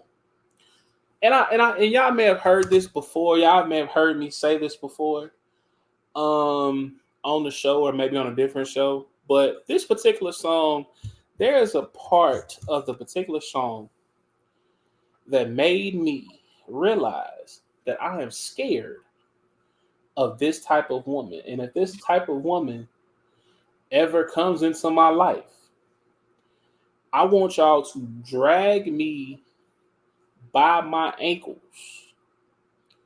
and beat me to within an inch of my life. Bring me back and tell me, sir, you have lost your fucking mind. Now, I'm gonna try to. I gotta find a part because it's an older song, and most songs don't have this type of vibe anymore.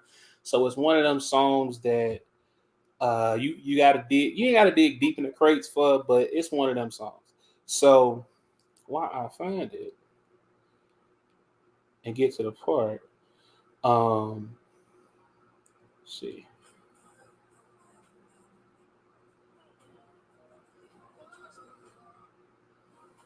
Okay. It's a songs you should not have been singing as a kid.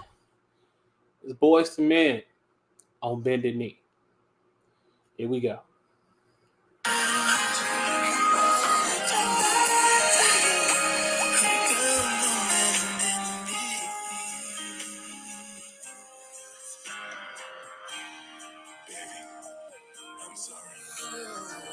Please forgive me for all the wrong I've done.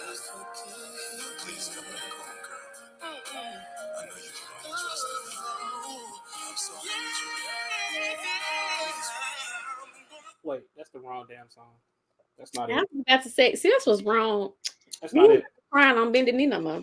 That's not it. Wait, yes it is. That it. Maybe did I? I think I went past. I don't think I went too far. Hold on.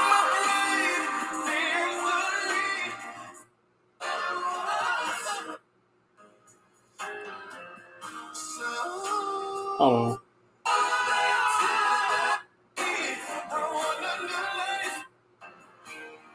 Baby, I'm sorry. Please forgive me for all the wrong I've done. Please come back home, girl. I know you can only trust me. Anyway, there's a part of the song where this man says, and I quote, "I know I saw you out there with that other fella. I just didn't care. Please come back, ma'am, sir. Let me talk to ladies first. Ladies, if you have that type of power over a man, bless you. And you, whatever you are doing to that man, you need to stop because that's going to turn him into a serial killer.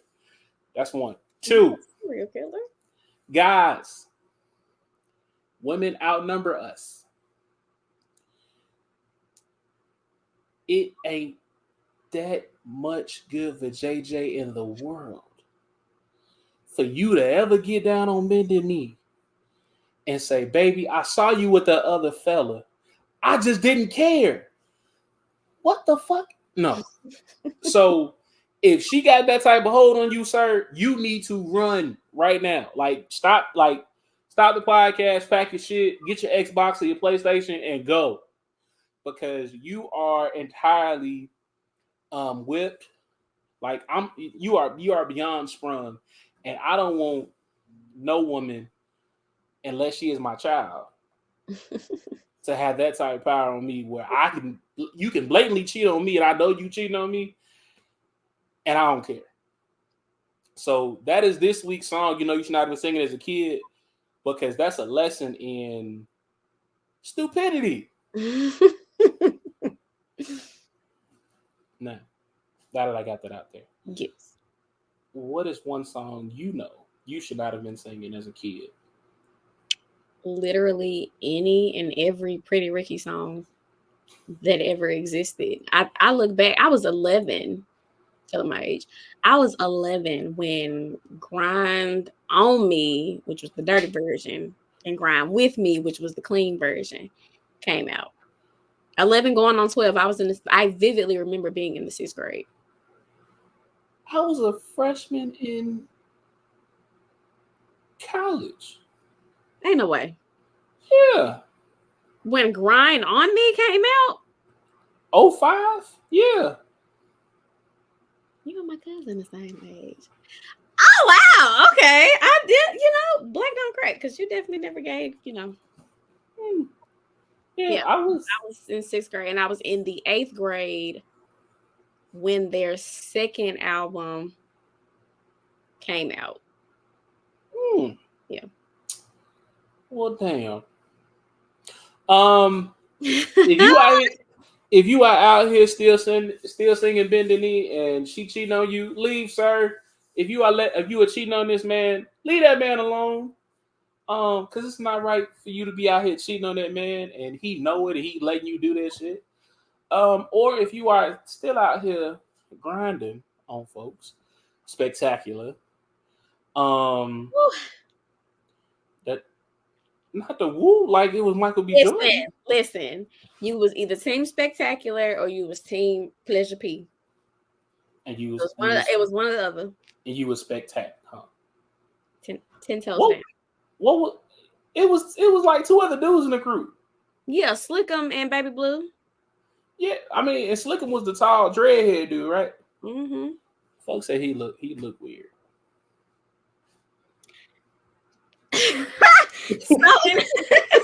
Now that I'm an adult, no, that's on me. Now that I'm an adult, Slickum actually none of them were unattractive, but I do think a lot of why Slickum did not get the same amount of hype that Spectacular got. One, because he was dark skinned. Because even Pleasure wasn't dark skinned. He was more of like a brown skinned man, but Slickum was dark skinned. Slickum had dreadlocks, and I think that they were freeformed. So it wasn't like the more cleaner look now. And I think at the time most people just weren't used to the freeform lock look. And then, he would make really weird faces on the music videos. But looking back at him now, Slickum actually is not unattractive. Okay. I just happened to listen to Pretty Ricky. I didn't obsess over those guys. But you couldn't tell me I wasn't like an honorary member after my freshman year of college, because there are plenty of women who were invited to be grounded on. That's hilarious. So, but and that in college was different. Hey, freshman orientation, it was about 4 of us from Chicago. We were in Alabama. It's 100 degrees in the gym, and they were doing some type of talent show or get to meet somebody, and we was like, we gonna just dance and sing Pretty Ricky. And they got my ass out there, and I just thought, why not?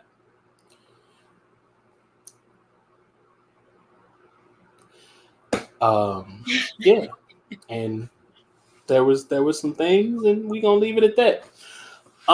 We go on a break while I reminisce on freshman year of college. We'll be right back. More Herc's World. Stay tuned. Welcome back to Herc's World. I am your girlfriend's favorite podcast host, to be Hurt, and if she says I'm not, She ain't got no edges. It has been a fun show. I really hope that you took something from it. Hope that you were able to listen and comprehend.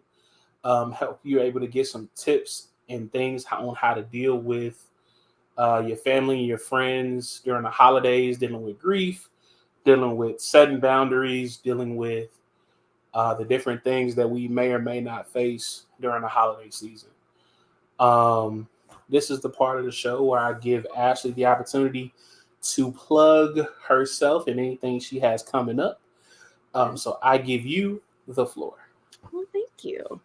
Well, if you want to stay tuned with what I have going on, please follow my socials. So Transformative Counseling on Facebook, therapy.noor on Instagram, and __ash.bash on TikTok. Not gonna drop my Twitter here because I don't need y'all on my Twitter. Also, I'm probably about to take a little break from being on Twitter. Not because of that, but let's just say that they are not super friendly when it comes to therapists on Twitter. And that's a whole different story. Plus, Twitter is just not as fun as it used to be, in my opinion. It's just a lot of male hating, male bashing, woman hating, woman bashing, Black people against Black people crap. I don't want to, kind of deal with that. But definitely follow me on my other socials. So my big launch has happened. I am accepting new clients for individual, couples, and family therapy. So if you are someone who has thought about therapy for a long time and you are interested in speaking with me, I do offer a free 30-minute consultation. Will be on screen, kind of like this. If you just know for a fact that I touched you in some type of a way and you're like, nah, that's my therapist, please feel free to hit me up.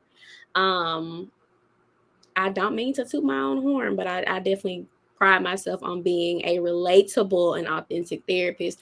And I encourage my clients to also embrace their authenticity and whatever that may look like. As far as things that I have coming up, as always, I don't like to spend too much time talking on it. I kind of want y'all to be surprised and thrilled. But I do have some really amazing content coming up, just days in the life. I'm really wanting to do a Healing Girl series for all of my girls who are experiencing, the loss of a relationship or finding a hard time embracing singlehood.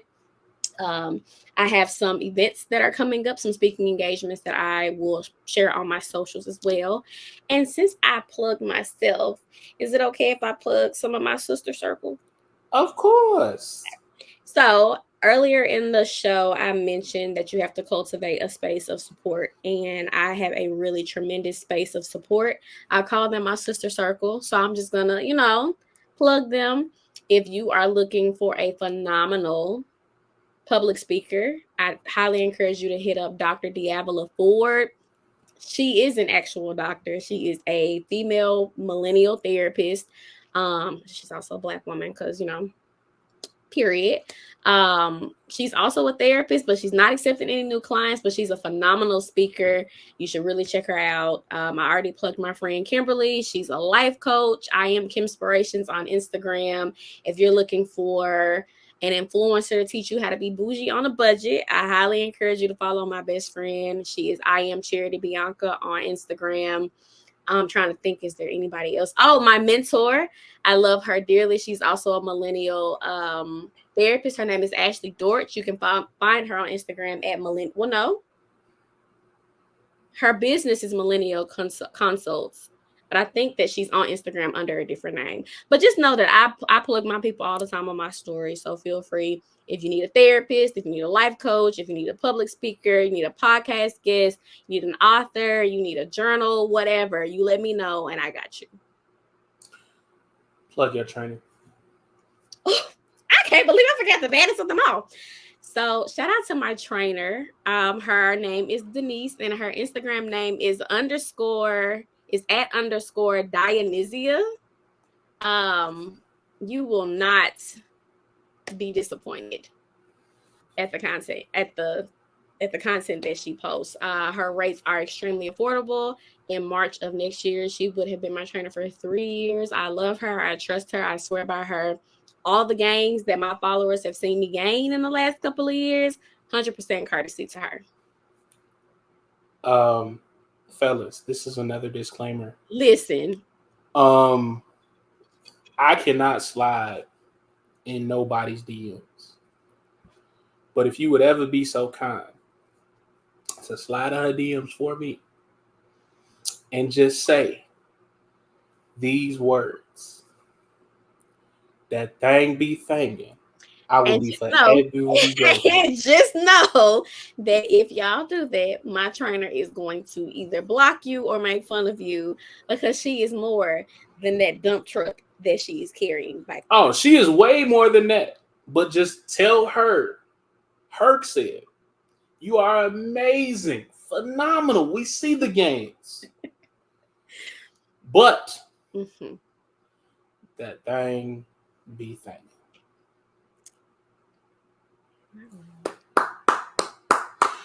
All right. That is all I gotta say. As you can see above my head, if you're watching this on YouTube, commercial spot start at $25. Get yourself a commercial, a ad, a plug for $25. You want to plug your business, plug your promotion, plug, anything you got coming up. $25 is all it's gonna cost you for a professionally made commercial by none other than adkisser.com. Why adkisser.com? 1, they fire as fuck. 2, they sponsor Herc. And 3, because I fucking said so. Duh. So follow, hit me up for commercials. It is the holiday season. And what I'm gonna do, all right, so this is the part where y'all turn y'all radios up. For the month of December, I will exclusively be giving away 5 $25 Amazon gift cards. Ooh. Now, let me repeat it. 5 $25 Amazon gift cards. I will be personally giving them away on the last show of the year. The only thing you have to do to be eligible to win this gift card is like the YouTube channel, subscribe to said YouTube channel, and leave one comment. You could say hi, you can say bye, you can say Herc's World sucks. I don't give a damn what you say. That's all you got to do. Like the YouTube page, subscribe to the YouTube page, and leave a comment. And that's all you got to do. You do that, I enter you into the contest. I give away 5 $25 Amazon gift cards on the very, very last show of the year. It ain't hard. It's not a hard guy. That's all you got to do. It's real simple. If you can do that, you want $25. As always, if you don't work, you don't eat. You got to crawl before you can walk before you can run, and man, run before you can fly. I am your girlfriend's favorite podcast host, Big Hurt. Until the next time you see my face or hear my voice, take care of yourself. Herc out.